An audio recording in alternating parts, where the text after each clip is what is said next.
Buenas tardes, doctora Jenny Pacheco. Nosotros somos estudiantes de la Universidad Católica de Cuenca de la Facultad de Medicina. Nuestro grupo está integrado por Jenny Guzñay, Francisco Jara, Santiago Palomeque y quien les habla, Cristian Guzmán. Nuestro tema de exposición es melanoma cutáneo. Melanoma cutáneo. El melanoma es un tumor derivado de la proliferación de melanocitos con o sin capacidad de producir pigmento. Es caracterizado por su gran capacidad de metástasis. Produce una neoformación cutánea pigmentada, plana o exofítica. Curable la etapa inicial, pero sin tratamiento es de rápido avance, pudiendo provocar metástasis linfática y hematógenas que provocan alta mortalidad. Las causas.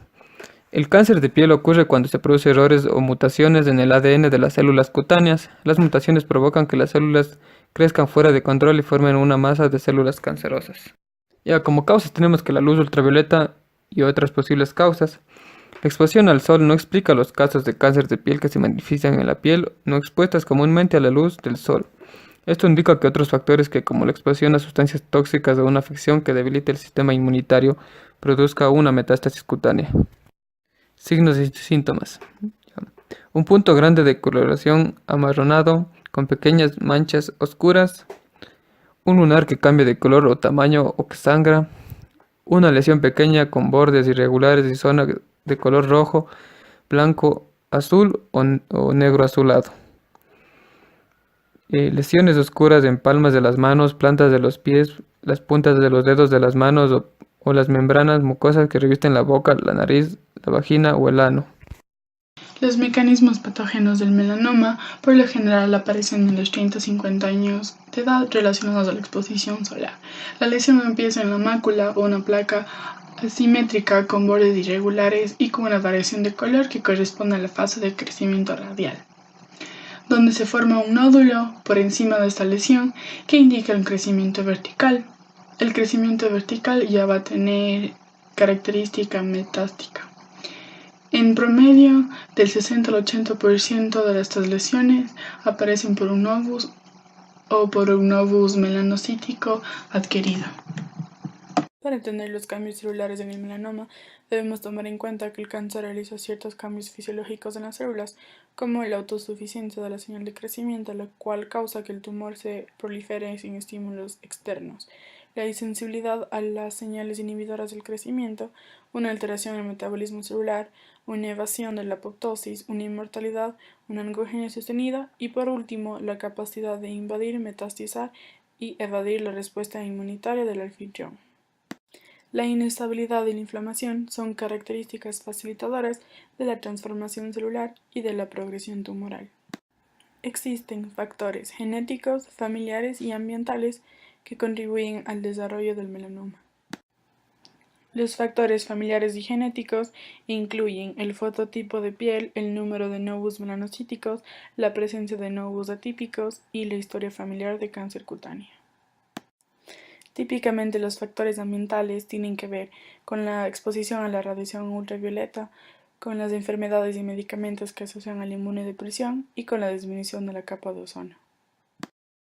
Esta patogenia comprende de varias fases que implican la activación de mutaciones oncogénicas y la pérdida de la función de los genes en el desarrollo de los tumores.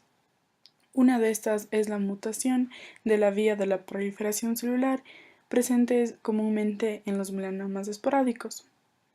Esto tiene que ver con la mutación del protón-cogen BRAF, que codifica la sinasa de serina-tirosina posterior a NRAS, que está presente del 60 al 70% de los melanomas, y las mutaciones activadoras del gen NRAS, que tan solo se observan en un 10 a 15%. Otro mecanismo es la regulación de la supervivencia melanocítica. Esto tiene que ver con las mutaciones del gen supresor de los tumores PTENT y normalmente regula la baja de la vía de señalización P13-AKT presente en el 20% de los melanocitos.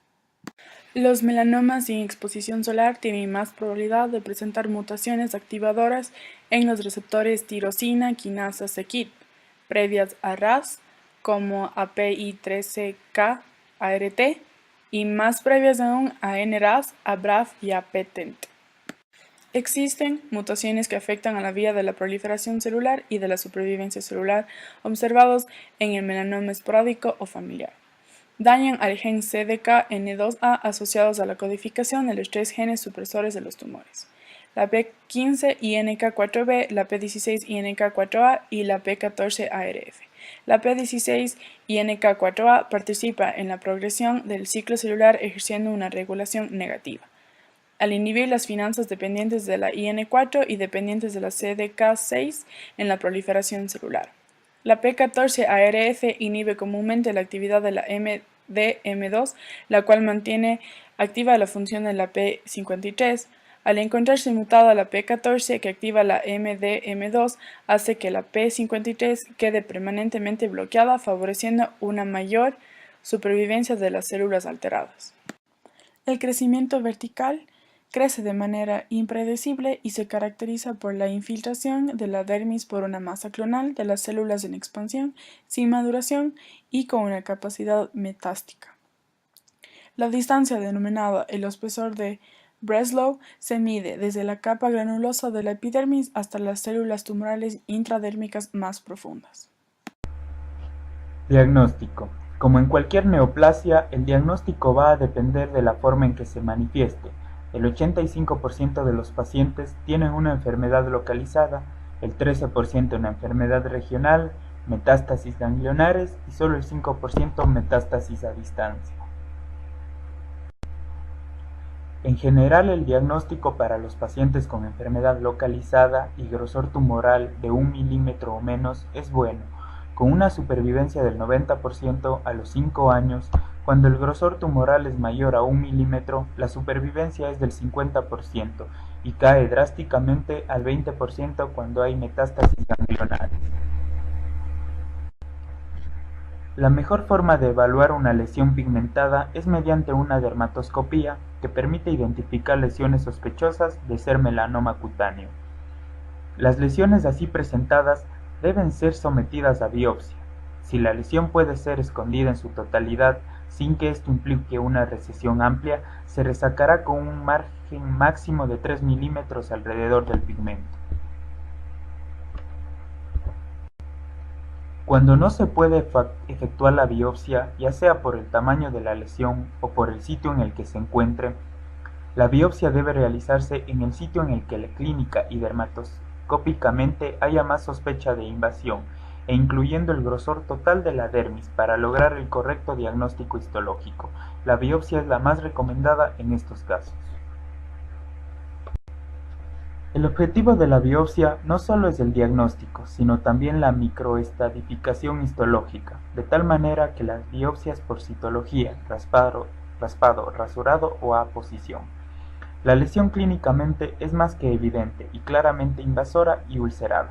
En estos casos, la cirugía nos permitirá realizar la estratificación y bastará con obtener el diagnóstico citológico antes del procedimiento. En el tratamiento de melanoma tenemos que tomar en cuenta que depende del tipo y del estado del tumor, así como de factores como en lo que es el estado de salud del paciente. Como podemos ver aquí, en el siguiente cuadro existen 4 tipos de tratamientos que pueden utilizarse de una manera combinada. En primer plano tenemos lo que es la cirugía, el cual corresponde o es el tratamiento más común y consiste en la total extirpación del tumor junto a una parte del tejido sano que hay o que existe a su alrededor. Así, de esta manera se evita un cáncer se produzca en el caso de que haya sido invadido zonas cercanas. Ahora, la cantidad de tejido extirpado depende de la profundidad y el grosor del melanoma. Tenemos también lo que es la quimioterapia, que consiste en la administración de fármacos anticancerígenos, que los mismos que pueden combinarse con varios fármacos para incrementar su eficacia e incluso aplicarse localmente. Este tratamiento es de gran utilidad cuando el melanoma se ha extendido desde el lugar de origen a otras partes del cuerpo. También tenemos que tomar en cuenta la inmunoterapia, que también se lo llama bioterapia o terapia biológica, la cual consiste en aumentar las defensas naturales del cuerpo ante esta enfermedad. Y así pues de esta manera el sistema inmunitario de las personas afectadas se fortalece.